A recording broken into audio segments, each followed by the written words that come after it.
നിങ്ങൾക്ക് ഈ പുതിയ കോഴ്സിന്റെ ആദ്യത്തെ ലെസൺ ഇഷ്ടപ്പെട്ടു, അത് വളരെ പ്രയോജനപ്പെടുന്നുണ്ട് എന്നൊക്കെ അറിഞ്ഞതിൽ എനിക്ക് ഒരുപാട് സന്തോഷമുണ്ട് കേട്ടോ. ഇന്ന് നമ്മുടെ രണ്ടാമത്തെ ലെസൺ ആണ്. നിങ്ങൾ എങ്ങാനും ആദ്യത്തെ ലെസൺ കണ്ടിട്ടില്ലെങ്കിൽ ആദ്യം അതൊന്ന് കാണണേ.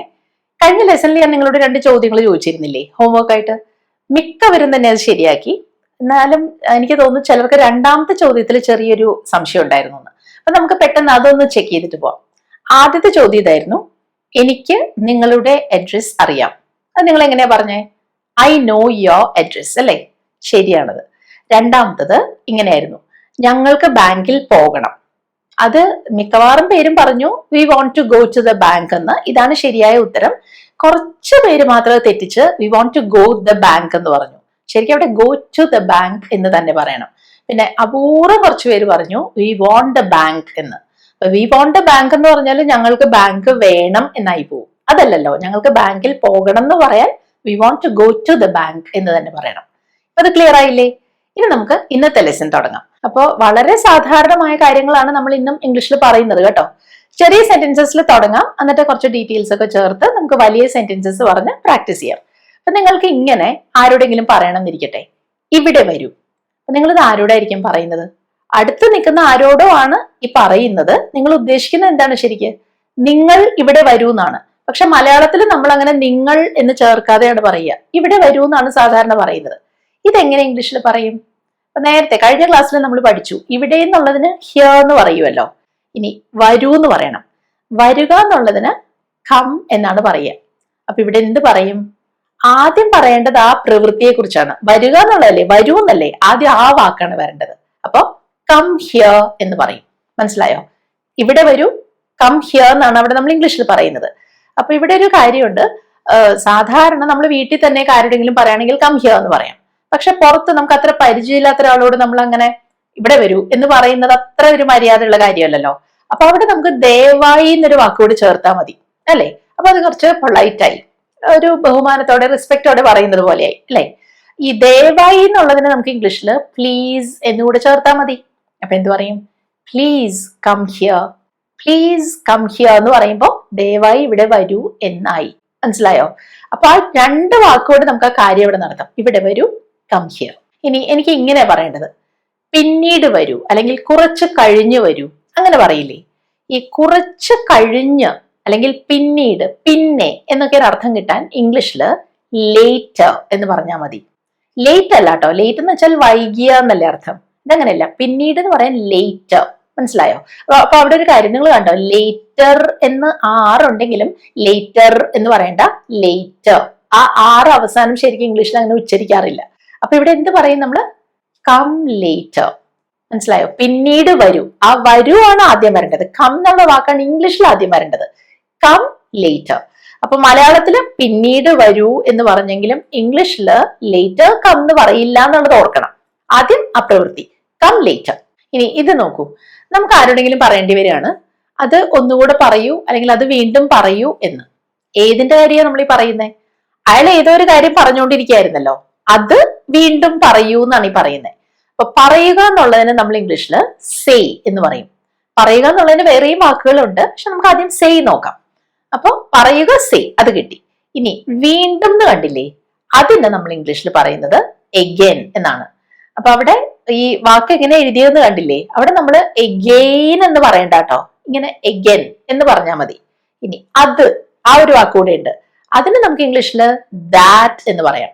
സാധാരണ ദൂരെ ഇരിക്കുന്ന ഒരു വസ്തുവിനെ കുറിച്ച് പറയാൻ നമ്മൾ ദാറ്റ് എന്ന് പറയും. ആ പുസ്തകം ദാറ്റ് ബുക്ക്, ആ മേശ ദാറ്റ് ടേബിൾ, അങ്ങനെ പറയും നമ്മള്.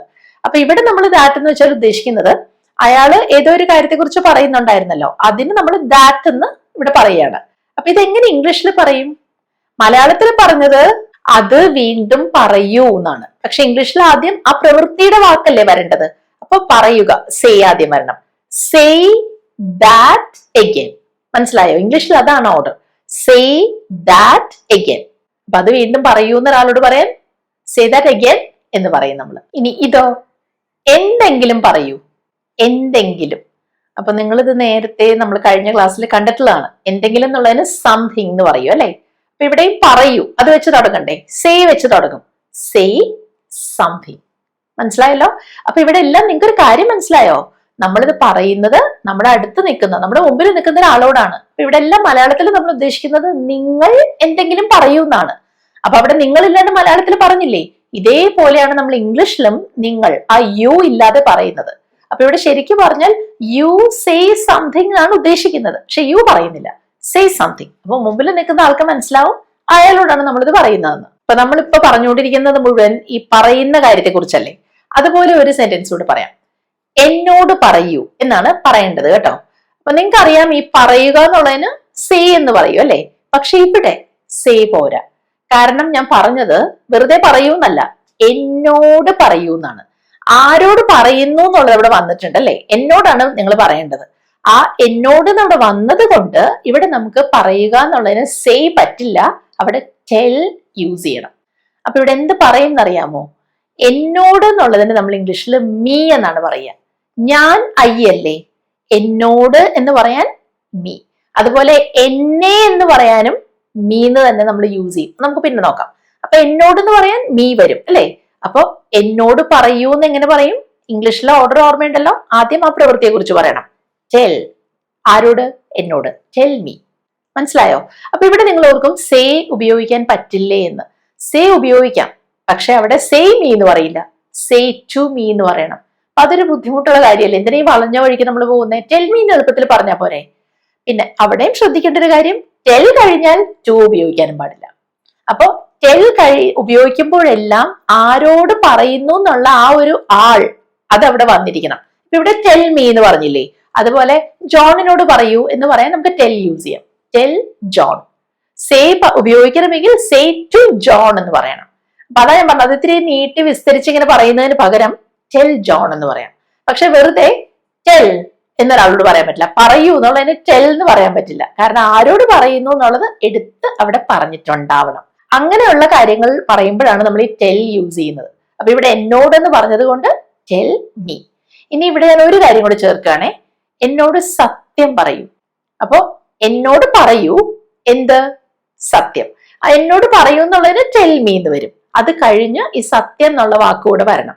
സത്യം എന്നുള്ളതിന് നമ്മൾ ട്രൂത്ത് എന്നാണ് ഇംഗ്ലീഷിൽ പറയുക. സത്യമായ എന്തെങ്കിലും ഒരു കാര്യം, ട്രൂത്ത്. അപ്പൊ ഇവിടെ എന്ത് പറയും?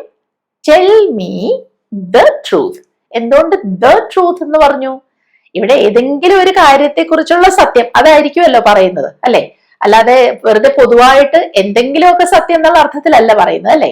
എന്തോ നിങ്ങൾ സംസാരിച്ചുകൊണ്ടിരുന്നതിന്റെ ആ ഒരു സത്യം.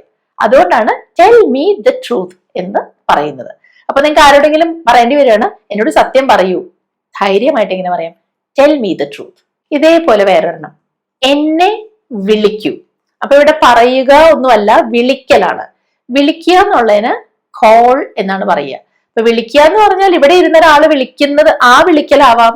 ഫോൺ ചെയ്യുന്നതിന് നമ്മൾ കോൾ എന്ന് തന്നെ പറയും.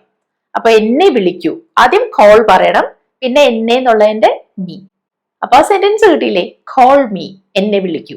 ഇനി ഇവിടെ ചെറിയൊരു ഡീറ്റെയിൽ കൂടെ ഞാൻ ചേർക്കുകയാണ്. എന്നെ അടുത്ത ആഴ്ച വിളിക്കൂ. അപ്പൊ എന്നെ വിളിക്കൂ അവിടെ വരണം, കോൾ മീ. അത് കഴിഞ്ഞ് ഈ ഒരു കാര്യം കൂടെ ചേർക്കണം, അടുത്ത ആഴ്ച. അടുത്ത എന്നുള്ളതിന് നമ്മൾ നെക്സ്റ്റ് എന്ന് പറയും, ആഴ്ചക്ക് വീക്ക് എന്ന് പറയും. അപ്പൊ എന്ത് വരും ഇവിടെ? Call me next week. മനസ്സിലായോ? Call me next week. ഇനി എങ്ങാനും അടുത്ത ഞായറാഴ്ച വിളിക്കുന്നാണെങ്കിൽ നമ്മൾ പറയും കോൾ മീ നെക്സ്റ്റ് സൺഡേ. മനസ്സിലായോ ഇപ്പൊ അതെങ്ങനെയാണ് അത് ഫോം ചെയ്യുന്നതെന്ന്? ഇനി ഇത് നോക്കൂ, നിങ്ങളുടെ പേര് എഴുതൂ. അപ്പൊ എഴുതുക, അതിന് റൈറ്റ് എന്ന് പറയും. അതിന്റെ സ്പെല്ലിംഗ് ഒന്ന് ശ്രദ്ധിക്കണം കേട്ടോ. ആ സ്പെല്ലിംഗിൽ നമ്മള് WRIT ഒക്കെ കാണുന്നുണ്ട്. പക്ഷെ നിങ്ങൾക്ക് ചിലപ്പോൾ അറിയായിരിക്കും ആ W അവിടെ സൈലന്റ് ആണ്. അത് എഴുതുന്നുണ്ട് പക്ഷെ പറയണ്ട. അപ്പൊ റൈറ്റ് എന്ന് മാത്രമേ നമ്മൾ പറയുന്നുള്ളൂ. ഇവിടെ എന്താ പറയുക? അപ്പൊ സെന്റൻസ് എങ്ങനെ തുടങ്ങും? റൈറ്റ് വെച്ച് തുടങ്ങണം. അതല്ലേ അവിടുത്തെ വേർബ്, ക്രിയ, ചെയ്യുന്ന കാര്യം. ഇനി എന്താ എഴുതണ്ടേ? നിങ്ങളുടെ പേര്.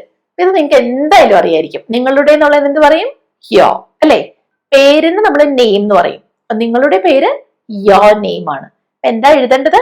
റൈറ്റ് യോ നെയിം. പറയുമ്പോ ഇതൊക്കെ എന്ത് നിസ്സാരമായിട്ടുള്ള കാര്യങ്ങളാണല്ലേ. ആ പാറ്റേൺ മനസ്സിലാക്കിയാൽ മതി. നിങ്ങളുടെ പേര് എഴുതൂ മലയാളത്തില്, ഇംഗ്ലീഷില് റൈറ്റ് യോ നെയിം. ഇനി ഈ സെന്റൻസ് കാണാലോ, വാതിലടയ്ക്കൂ. അപ്പൊ നമ്മുടെ അടുത്ത് നിൽക്കുന്ന വളരെ അടുപ്പമുള്ള ഒരാളോട് നമ്മൾ പറയാണ്. അവിടെ നമ്മൾ പ്ലീസ് ഒന്നും ചേർക്കാതെ ദയവായി എന്നൊന്നും പറയുന്നില്ല. വാതിലടയ്ക്കൂ. അപ്പൊ അടയ്ക്കുക എന്നുള്ളതിന് ക്ലോസ് എന്ന് പറയും. ക്ലോസ്.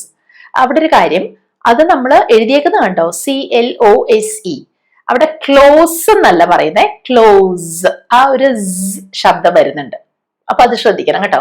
നേരെ മറിച്ച് വളരെ അടുപ്പമുള്ള സുഹൃത്തുക്കൾ എന്നുള്ളതിന് നമ്മള് അടുത്ത സുഹൃത്തുക്കൾ എന്നുള്ള അർത്ഥത്തിൽ നമ്മൾ ക്ലോസ് ഫ്രണ്ട്സ് എന്ന് പറയും.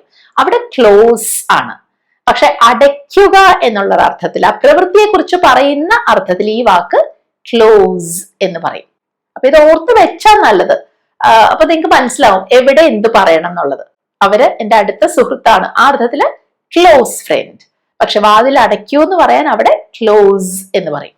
അനി വാതിലിന് എന്താ നമ്മൾ പറയുക അറിയാലോ, ഡോർ എന്നല്ലേ പറയുന്നത്. എന്ത് പറയും? Close the door. ഏത് വാതിൽ അടയ്ക്കണ്ടേ? ഏതോ ഒരു പ്രത്യേക വാതിൽ അടയ്ക്കാനല്ലേ നമ്മൾ പറയുക, ഏതെങ്കിലും എന്ന് പറയില്ലല്ലോ. Close the door, close the door. മനസ്സിലായോ? ഇനി നമ്മൾ കാണാൻ പോകുന്നത് ഇതേ കാര്യം അരുത് എന്ന് പറയുന്നതാണ്. ചെയ്യരുത്, ചെയ്യല്ലേ എന്നൊക്കെ പറയില്ലേ. അപ്പൊ വാതിൽ അടയ്ക്കല്ലേ അല്ലെങ്കിൽ വാതിൽ അടയ്ക്കരുത് എന്നെങ്ങനെ പറയും? അവിടെ നിങ്ങൾ ഈ ഒരു പാറ്റേൺ ഓർത്ത് വെച്ചാൽ മതി. Don't close the door. അപ്പൊ അവിടെ ചിലപ്പോൾ നിങ്ങൾക്ക് തോന്നിയേക്കാം, ഓ ഇവിടെ ഡോണ്ട് എന്നൊരു വാക്ക് വന്നല്ലോ, ഡോണ്ട് പിന്നെ എന്തോ ഡസിന്റെ അതൊക്കെ നിങ്ങൾ കേട്ട് കാണും.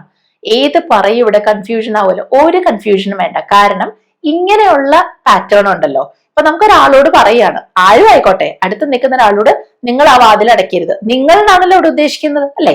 അവിടെ നമുക്ക് ഡോണ്ട് എന്ന് തന്നെ പറയാം.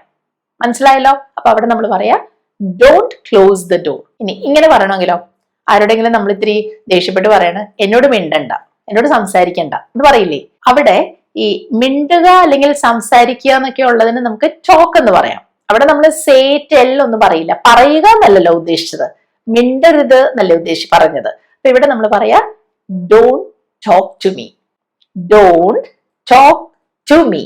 അപ്പൊ ഇവിടെയും ഡോണ്ട് ടോക്ക് മീ എന്ന് പറഞ്ഞാൽ പോരാ, എന്നോട് സംസാരിക്കരുതെന്ന് പറഞ്ഞില്ലേ? അതുകൊണ്ടാണ് ഡോണ്ട് ടോക്ക് ടു മീ എന്ന് പറഞ്ഞത്. അപ്പൊ വിളിക്കുക എന്നുള്ളതിന് കോൾ ടു മീ എന്ന് പറയട്ടെ, കോൾ മീ എന്ന് പറഞ്ഞാൽ മതി. പറയുക എന്നുള്ളതിന് ടെൽ മീ എന്ന് പറഞ്ഞാൽ മതി. സംസാരിക്കുക എന്നുള്ളതിന്റെ വ്യത്യാസം, അവിടെ നമ്മൾ ടോക്ക് ടു മീ എന്ന് പറയണം. അപ്പൊ ഇവിടെ ചെയ്യരുത്, മിണ്ടരുത് എന്നായതുകൊണ്ട് ഡോണ്ട് ടോക്ക് ടു മീ. അപ്പൊ എത്ര മനസ്സിലായോ? പലപ്പോഴും നമ്മൾ മറ്റുള്ളവരോട് പറയുന്ന കാര്യമാണ്, നിങ്ങളുടെ സമയം പാഴാക്കരുത്. പാഴാക്കരുത്, പാഴാക്കുക എന്നുള്ളതിന് നമ്മൾ വേസ്റ്റ് എന്ന് പറയും. എന്ത് സാധനം ആയിക്കോട്ടെ പാഴാക്കുക, അതിന് വേസ്റ്റ് എന്ന് പറയും. അപ്പൊ ഇവിടെ സമയം എന്നുള്ളതിന് ടൈം എന്നാണ് പറയുക. നിങ്ങളുടെ സമയം എന്ന് പറയാൻ യോർ ടൈം എന്നും പറയും. പാഴാക്കരുത് എന്ന് പറയാനുള്ളത് കൊണ്ട് ഡോണ്ട് വേസ്റ്റ്. ഡോണ്ട് വേസ്റ്റ് എന്ത്? നിങ്ങളുടെ സമയം, your time. Don't waste your time. അപ്പോ ഭക്ഷണം പാഴാക്കരുതെന്ന് എങ്ങനെ പറയും? അത് അവസാനം ചോദ്യമായിട്ട് വരുന്നുണ്ട്. ഇതും നമുക്ക് പലപ്പോഴും പറയേണ്ടി വരാറുള്ള കാര്യമാണ്. എന്നെ ശല്യപ്പെടുത്തല്ലേ എന്ന് പറയില്ലേ? നമ്മൾ എന്തെങ്കിലും ധൃതിയിലൊക്കെ ചെയ്തുകൊണ്ട് നിൽക്കുമ്പോൾ ആരെങ്കിലും വന്നാ പറയും ശല്യപ്പെടുത്തല്ലേ. അപ്പൊ ശല്യപ്പെടുത്തുക, അതിന് നമുക്ക് ഡിസ്റ്റർബ് എന്ന് പറയാം. ഡിസ്റ്റർബ്. ശല്യപ്പെടുത്തല്ലേ എന്നല്ലേ പറയേണ്ടത്. But don't disturb. ആരെ? എന്നെ ശല്യപ്പെടുത്തല്ലേ. അവിടെ ഡോണ്ട് ഡിസ്റ്റർബ് മീ. അപ്പൊ മുൻപ് ഞാൻ പറഞ്ഞില്ലേ, എന്നോട് എന്നുള്ളതിന് നമ്മൾ മീ എന്ന് പറയുന്ന, അതേപോലെ എന്നെ എന്നുള്ളതിന് മീ എന്ന് തന്നെ പറയാം. അപ്പൊ ആ 3 വാക്കുകൾ ഓർക്കണം. ഞാൻ എന്നുള്ളതിന് ഐ, എന്നെ മീ, എന്നോട് മീ. മനസ്സിലായോ? അപ്പൊ എന്നെ ശല്യപ്പെടുത്തല്ലേ, ഡോണ്ട് ഡിസ്റ്റർബ് മീ. ഇനി അടുത്ത പാറ്റേണിലേക്ക് പോകുന്നതിന് മുൻപ് നമ്മൾ ഇന്ന് പഠിച്ച കുറച്ച് വാക്കുകൾ ഞാനിവിടെ കാണിക്കുക കേട്ടോ. നിർത്തുക, സ്റ്റോപ്പ്. പറയുക, അതിന് നമുക്ക് സേ എന്നും ടെൽ എന്നും പറയാം. വിളിക്കുക, കോൾ. എഴുതുക, റൈറ്റ്. അടയ്ക്കുക, ക്ലോസ്. സംസാരിക്കുക അല്ലെങ്കിൽ മിണ്ടുക, ടോക്ക്. പാഴാക്കുക, വേസ്റ്റ്. ശല്യപ്പെടുത്തുക, ഡിസ്റ്റർബ്. ഇത്രയും വാക്കുകൾ നമ്മൾ കണ്ടു. ഇതെല്ലാം കൂടെ കാണുമ്പോൾ എന്തോ വലിയ ബുദ്ധിമുട്ടാന്ന് കരുതണ്ട. നിങ്ങൾ ദിവസേന ഇതൊന്ന് ഒരു 15 മിനിറ്റ് മാറ്റി വെച്ചൊന്ന് പ്രാക്ടീസ് ചെയ്ത് നോക്കൂ. ഇത്രയും വാക്കുകൾ ഈസി ആയിട്ട് കിട്ടും. കാരണം ഇത് നമുക്ക് മിക്കവാറും കുറച്ചൊക്കെ അറിയുന്ന വാക്കുകളായിരിക്കും. ഉപയോഗിക്കാത്തതിന്റെ ഒരു കുഴപ്പം മാത്രമേ കാണുള്ളൂ. പറഞ്ഞ് പ്രാക്ടീസ് ചെയ്താൽ മതി. ഇനി നമുക്ക് അടുത്ത പാറ്റേൺ നോക്കാം. എന്തെങ്കിലും ഒന്ന് അല്ലെങ്കിൽ ആരെങ്കിലും നമ്മുടെ സ്വന്തമാണ്, അത് നമുക്കുണ്ട് എന്നൊക്കെ എങ്ങനെയാണ് ഇംഗ്ലീഷിൽ പറയുന്നതാണ് നമ്മൾ ഇവിടെ നോക്കുന്നത്. അപ്പോൾ ആരെങ്കിലും പരിചയപ്പെടുമ്പോൾ നമുക്ക് ഇതുപോലെയുള്ള കാര്യങ്ങളൊക്കെ പറയേണ്ടി വരാറില്ലേ? എനിക്ക് ഒരു മകൾ ഉണ്ട്. അവിടെ മലയാളത്തിൽ പറഞ്ഞത് കണ്ടോ, എനിക്ക് ഒരു മകൾ ഉണ്ട്. അപ്പൊ ഇത് ഇംഗ്ലീഷിൽ പറയുമ്പോൾ ആ എനിക്ക് എന്നുള്ളതാണ് ആദ്യം വരിക. അപ്പൊ അതിന് നമ്മൾ ഇംഗ്ലീഷിൽ ഐ എന്നല്ലേ പറയുന്നത്, ഓർമ്മയില്ലേ? ഞാൻ, എനിക്ക്, ഇതിന് രണ്ടിനും ഐ എന്ന് പറയും. അത് ആദ്യം വരും. മലയാളത്തില് എനിക്ക് ഒരു മകൾ ഉണ്ട് എന്ന് പറഞ്ഞു. ആ ഉണ്ട് എന്നുള്ളതിന് നമ്മൾ ഇംഗ്ലീഷിൽ ഹാവ് എന്ന് പറയും. അപ്പൊ ഇവിടെ അത് ഒരുമിച്ച് വരണം. ഐ ഹാവ്, എനിക്കുണ്ട് എന്നുള്ളതാണ് ആദ്യം സെന്റൻസിൽ വരിക ഇംഗ്ലീഷിൽ. ഐ ഹാവ് എന്ത്? ഒരു മകൾ. ഇവിടെ ഒരു എന്ന് പറഞ്ഞെങ്കിലും അന്ന് ഞാൻ പറഞ്ഞ ഓർമ്മയുണ്ടല്ലോ, അവിടെ വൺ എന്ന് പറയണ്ട, എന്ന് പറഞ്ഞാൽ മതി. മകൾ എന്നതിന് നമ്മൾ ഡോട്ടർ എന്ന് പറയും, ഡോട്ടർ. അപ്പൊ അതിന്റെ സ്പെല്ലിംഗ് നിങ്ങൾ ശ്രദ്ധിക്കണം കേട്ടോ. ഇങ്ങനെയൊക്കെയാണ് സ്പെല്ലിംഗ് വരുന്നത്, പറയുന്നത് ഡോട്ടർ എന്ന് മാത്രമാണ്. അപ്പൊ എന്ത് പറയും? I have A daughter. ഇനി ഇങ്ങനെയാണ് പറയേണ്ടതെങ്കിലോ, എനിക്ക് 2 ആൺമക്കൾ ഉണ്ട്. അവിടെ മകനാണ് ഉള്ളത്, 2 പേരുണ്ട്. അവിടെ എന്ത് പറയും? അവിടെയും എനിക്കുണ്ട്, അതിന് ഐ ഹാവ് വരണം. I have 2 I have 2 sons. മകൻ എന്നുള്ളതിന് നമ്മൾ സൺ എന്നാണ് പറയുക. ഇപ്പൊ 2 പേരില്ലേ, അവിടെ സൺ കഴിഞ്ഞിട്ട് എസ് കൂടെ ചേർത്തു. I have 2 sons. ഇപ്പൊ അത് മനസ്സിലായോ? ഒരു മകൾ എന്നുള്ളതിന് 1 ഡോട്ടർ എന്നല്ല, എ ഡോട്ടർ. 2 എന്ന് വന്നാൽ 2 എന്ന് പറയാം. 2 ആൺമക്കൾ, 2 സൺസ്. ഇനി എനിക്ക് ഇങ്ങനെ പറയണമെങ്കിലോ, എനിക്ക് 2 കുട്ടികളുണ്ട്. അവിടെ മകൻ മകൾ എന്നൊന്നും പറയുന്നില്ല, 2 കുട്ടികൾ. അവിടെ എന്ത് പറയും? ഈ കുട്ടി എന്നുള്ളതിന് നമ്മൾ ഇംഗ്ലീഷില് ചൈൽഡ് എന്ന് പറയും. ഇവിടെ കുട്ടികളല്ലേ, പക്ഷെ ഇവിടെ ശ്രദ്ധിക്കണം, ഇവിടെ ചൈൽഡ്സ് എന്ന് പറയാൻ പറ്റില്ല. അവിടെ നമ്മളൊരു പുതിയ വാക്കാണ് ഇംഗ്ലീഷിൽ യൂസ് ചെയ്യുക, ചിൽഡ്രൻ എന്ന് പറയും. ചൈൽഡ് ഒരു കുട്ടി, പക്ഷെ കൂടുതൽ കുട്ടികളുണ്ടെങ്കിൽ ചിൽഡ്രൻ എന്ന് പറയും. മനസ്സിലായോ? അപ്പൊ ഇവിടെ എന്ത് പറയും? ഐ ഹാവ്, അതൊന്നിച്ച് തന്നെ പറയണം. I have 2 children. ഇനി ഈ കുട്ടികൾ എന്നുള്ളതിന് നമുക്ക് ചിൽഡ്രൻ എന്നുള്ളതിന് പകരം വളരെ സാധാരണ രീതിയിൽ കിഡ്സ് എന്നും പറയാം. ഇപ്പൊ നമ്മൾ മലയാളത്തിലാണെങ്കിൽ എനിക്ക് 2 പിള്ളേരുണ്ടെന്നൊക്കെ പറയില്ലേ, അതുപോലെ ഐ ഹാവ് 2 കിഡ്സ് എന്ന് പറയാം. ഇനി അടുത്തത് നിങ്ങളൊന്ന് ശ്രദ്ധിക്കണം കേട്ടോ. ഇപ്പൊ ആരെങ്കിലും നിങ്ങളോട് ചോദിക്കുകയാണ്, നിങ്ങൾക്ക് ബൈക്ക് ഉണ്ടോ? നിങ്ങൾ എന്ത് പറയും? ബൈക്ക് ഉണ്ടെങ്കിൽ എനിക്ക് ബൈക്ക് ഉണ്ടെന്ന് പറയും അല്ലെ? അവിടെ നിങ്ങൾ മലയാളത്തിൽ എടുത്ത് എനിക്ക് ഒരു ബൈക്ക് ഉണ്ട് എന്ന് പറയണം എന്നില്ല. അപ്പൊ അതുപോലെയാണ് ഞാനിവിടെ മലയാളത്തിൽ എഴുതി കാണിക്കുന്നത്. എനിക്ക് ബൈക്ക് ഉണ്ട് എന്നാണ് പലപ്പോഴും നമ്മൾ മലയാളത്തിൽ പറയുക. അവിടെ ഒരുന്ന് ചേർക്കണം എന്നില്ല. പക്ഷേ ഇംഗ്ലീഷിൽ ഇതേ കാര്യം പറയുമ്പോൾ ഐ ഹാവ് എ ബൈക്ക് എന്നായിരിക്കും പറയുന്നത്. മനസ്സിലായോ? അവിടെ മലയാളത്തിൽ അങ്ങനെ ഒരു ബൈക്ക് എന്ന് പറയുന്നില്ലെങ്കിലും ഇംഗ്ലീഷിൽ ഐ ഹാവ് ബൈക്ക് എന്ന് മാത്രം പറയില്ല, ഐ ഹാവ് എ ബൈക്ക് എന്ന് പറയണം. പിന്നെ ഈ ഒരു പാറ്റേൺ ഇപ്പൊ നിങ്ങൾ കണ്ടല്ലോ ഐ ഹാവ് എന്ന് പറഞ്ഞു വരുന്നത്. അപ്പൊ നിങ്ങൾക്ക് എന്തെങ്കിലും ഒരു കാര്യം ഓർമ്മ വരുന്നുണ്ടോ? കഴിഞ്ഞ ലെസണിൽ ഇപ്പൊ നമുക്ക് ഇങ്ങനെ പറയണമെന്നിരിക്കട്ടെ, എനിക്കൊരു ബൈക്ക് വേണം. അതെങ്ങനെ പറയാനാണ് നിങ്ങൾ കഴിഞ്ഞ ലെസണിൽ പഠിച്ചത്? വേണം എന്ന് പറയാൻ വോണ്ട് അല്ലേ പറയുന്നേ? അതെങ്ങനെ പറയും നമ്മൾ sentence? I won't A bike. അന്ന് ഞാൻ പറഞ്ഞത് ഓർക്കുന്നുണ്ടോ? ഈ ഐ, വി അങ്ങനെയുള്ള വാക്കുകളുടെ കൂടെ നമ്മൾ വോണ്ട്സ് എന്നല്ല വോണ്ട് എന്ന് മാത്രമേ പറയുള്ളൂ എന്ന്. അതുപോലെയാണ് ഈ ഹാവിന്റെ കാര്യം. ഐ വരുമ്പോ ഹാവ് ആണ് വരിക. അപ്പൊ തീർച്ചയായിട്ടും വി, ഞങ്ങൾ എന്നുള്ളതിനും ഹാവ് ആയിരിക്കില്ലേ? അപ്പൊ നിങ്ങൾക്ക് പറയേണ്ടി വരികയാണ്, ഞങ്ങൾക്ക് ഒരു ബൈക്ക് ഉണ്ട്. അപ്പൊ അവിടെ നിങ്ങൾ പറയുന്നത് വി ഹാവ് എ ബൈക്ക്. അപ്പൊ ആ പാറ്റേൺ നിങ്ങൾക്ക് ഓർമ്മ വന്നോ? I have, we have. ഇതേപോലെയാണ് യു, ദേ ഒക്കെ വരുമ്പോ ഐ, വി, യു, ദേ ഇതൊക്കെ വരുമ്പോ നമ്മൾ ഹാവ് ആണ് ചേർത്ത് പറയുക. I have A bike, we have A bike എന്നാ പറയാ. അപ്പൊ നമ്മൾ ഒരാളെ കുറിച്ച് പറയായിരുന്നെങ്കിലോ, അയാൾക്ക് ബൈക്ക് ഉണ്ട് എന്നെങ്ങനെ പറയും? ഹി ഹാസ് വരണം അവിടെ. ഹി ആയതുകൊണ്ട് ഹാവ് പറ്റില്ല. അവിടെ ഈ പുതിയ വാക്ക് has, he has a bike. നിങ്ങൾക്ക് ഓർമ്മയുണ്ടോ? ഇങ്ങനെ പറയേണ്ടി വരികയായിരുന്നെങ്കിൽ, അയാൾക്ക് ഒരു ബൈക്ക് വേണം എന്ന് പറയേണ്ടി വരികയായിരുന്നെങ്കിൽ വാണ്ട് ആ വാക്ക് ഉപയോഗിക്കണ്ടേ? ഹീയുടെ കൂടെ നമ്മൾ എന്ത് ഉപയോഗിക്കുമായിരുന്നു? ഹി വാണ്ട്സ് എ ബൈക്ക് എന്ന് പറയും അല്ലെ? വാണ്ട്സ്. ഹി കഴിഞ്ഞ് ഷീ കഴിഞ്ഞൊക്കെ വാണ്ട്സ്, വാണ്ട് കഴിഞ്ഞ എസ് ചേർത്തില്ലേ? അത് ഓർത്ത് വെച്ചാൽ മതി. ഹി, ഷീ ഒക്കെ വരുമ്പോ ഹാസ്, ആ എസ് ഉള്ള ആ ഒരു ഫോം വരും. He has, she has. ഇനി ഒരാളുടെ പേര് പറയാണെന്നിരിക്കട്ടെ, അനു ഹാസ്. അപ്പൊ എനിക്ക് പറയണം, അവൾക്കൊരു സഹോദരനുണ്ട്. സഹോദരൻ എന്നുള്ളതിന് ബ്രദർ എന്നാണ് പറയുക. അവൾക്ക് ഉണ്ട്. അപ്പൊ ഷീ ഹാസ്. ആര്? ഒരു സഹോദരൻ. ഷീ ഹാസ് വൺ അല്ല, ഷീ ഹാസ് എ ബ്രദർ. ഓർമ്മയില്ലേ വൺ പറയണ്ടെന്ന്? She has a brother. അപ്പൊ മനസ്സിലായല്ലോ? ഷീ, ഹി, അതുപോലെ ഏതെങ്കിലും ഒരാളുടെ പേര് ഒക്കെ വരുമ്പോഴെല്ലാം അവിടെ ഹാസ് ആണ് വരിക. എന്തെങ്കിലും ഉണ്ട് എന്ന് പറയാം കേട്ടോ. അപ്പൊ ഇവിടെ നിങ്ങൾ കണ്ടല്ലോ, അവൾക്കൊരു സഹോദരനുണ്ട്, ഷി ഹാസ് എ ബ്രദർ. പക്ഷെ ഇവിടെ ഞാൻ ചെറിയൊരു വ്യത്യാസം വരുത്താൻ പോവാണ്. ഞാൻ പറയാണ് അവൾക്കൊരു സഹോദരൻ മാത്രമേ ഉള്ളൂ. അവൾക്ക് ഒരു സഹോദരൻ മാത്രമേ ഉള്ളൂ. ആ മാത്രം എന്നുള്ളതിനെ നമ്മൾ ഇംഗ്ലീഷിൽ ഓൺലി എന്ന് പറയും. അപ്പൊ ഇവിടെ എന്താ പറയാന്നറിയാമോ? She has only one brother. ഒന്ന് മാത്രമേ ഉള്ളൂ എന്ന് പറയേണ്ടി വന്നപ്പോ അവിടെ ഓൺലി വൺ എന്ന് പറയണം. അവിടെ she has only a brother എന്ന് പറയില്ല. She has only one brother. മനസ്സിലായോ? അവൾക്ക് ഒരു പേന മാത്രമേ ഉള്ളൂ. She has only one pen. അവിടെ she has only one pen എന്ന് പറയണം. ആ ഓൺലി വന്നതുകൊണ്ടാണ് അങ്ങനെ ഓൺലി വൺ പെൻ എന്ന് പറയുന്നത്. ഇനി നമുക്ക് ഈ പാറ്റേണിൽ കൂടുതൽ സെന്റൻസസ് നോക്കാം. അയാൾക്ക് ഒരു വലിയ വീടുണ്ട്. അപ്പൊ വീട് എന്നുള്ളതിന് ഹൗസ് എന്ന് പറയും. വലിയ എന്നതിന് ബിഗ് എന്നും പറയും. അപ്പൊ എന്ത് പറയും? അയാൾക്കല്ലേ ഉണ്ട് എന്ന് പറയുന്നത്. അവിടെ he has a big house. വീടാണ് വലിയ വീട്, big house. He has a big house. ഇനി ഇത് നോക്കൂ, സിമിക്ക് ഒരു പുതിയ ജോലി ഉണ്ട്. ഇവിടെ സിമിക്ക് ഉണ്ട്, സിമി ഹാസ്. എന്ത്? ജോലി.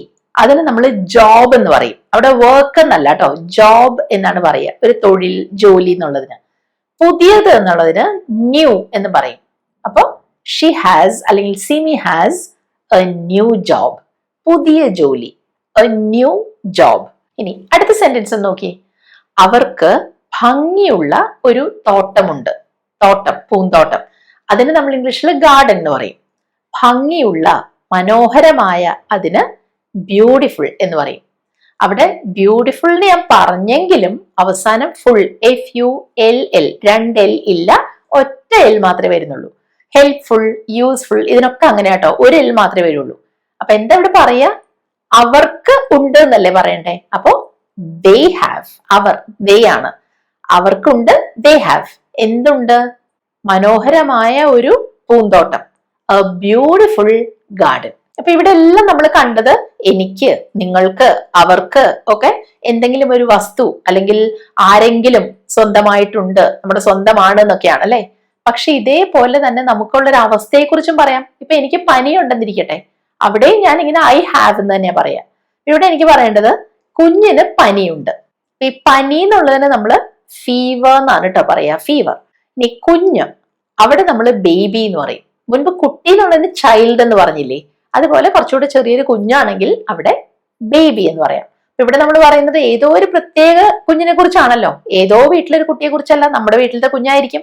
അപ്പൊ അവിടെ ദ ബേബി എന്ന് പറയും. എന്താ പറഞ്ഞേ? കുട്ടിക്ക്, കുഞ്ഞിന് ഉണ്ട്. The baby has. ബേബി ഒന്നല്ലേ ഉള്ളൂ, അതുകൊണ്ട് ദ ബേബി ഹാസ്. എന്ത്? പനി. അപ്പൊ ഇവിടെ മലയാളത്തിൽ നമ്മൾ എപ്പോഴെങ്കിലും പറഞ്ഞു കേട്ടിട്ടുണ്ടോ കുഞ്ഞിന് ഒരു പനി ഉണ്ടെന്ന്? ഇല്ലല്ലോ. പക്ഷെ ഇംഗ്ലീഷിൽ അങ്ങനെയല്ല. പനി എന്ന് പറയുന്ന അസുഖം അത് എണ്ണാൻ പറ്റുന്നതായിട്ട് ആണ് ഇംഗ്ലീഷിൽ നമ്മൾ കണക്കാക്കുന്നത്. അതുകൊണ്ട് the baby has A fever എന്ന് പറയണം. അതൊന്ന് ഓർത്തേക്കണേ. മിക്കവാറും ഇങ്ങനെയുള്ള അസുഖങ്ങളെ കുറിച്ച് പറയുമ്പോൾ, കോൾഡ് അല്ലെങ്കിൽ ചുമ, പനി, ഇതിനെ കുറിച്ചൊക്കെ പറയുമ്പോൾ നമ്മൾ ചേർക്കും.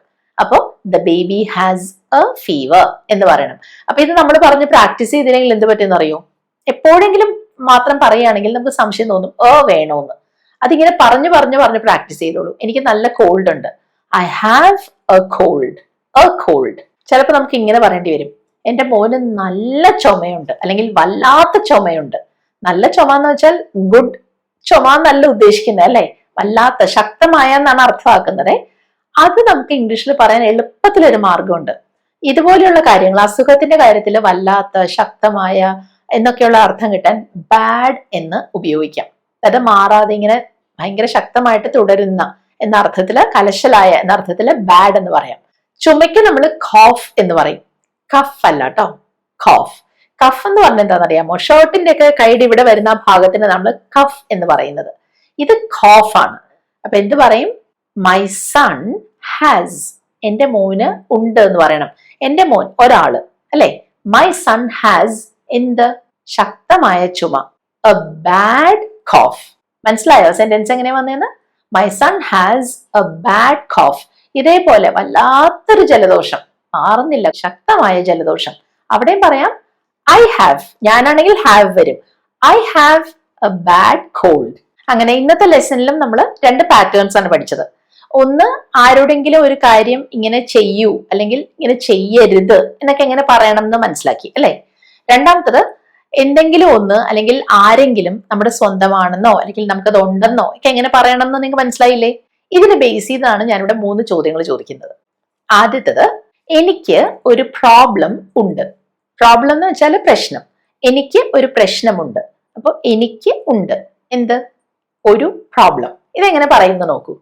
രണ്ടാമത്തത്, ഇവിടെ ഇരിക്കരുത്. ഒരു കാര്യം ചെയ്യരുതെന്നാ പറയുന്നത്. ഇരിക്കരുത്. എവിടെ? ഇവിടെ.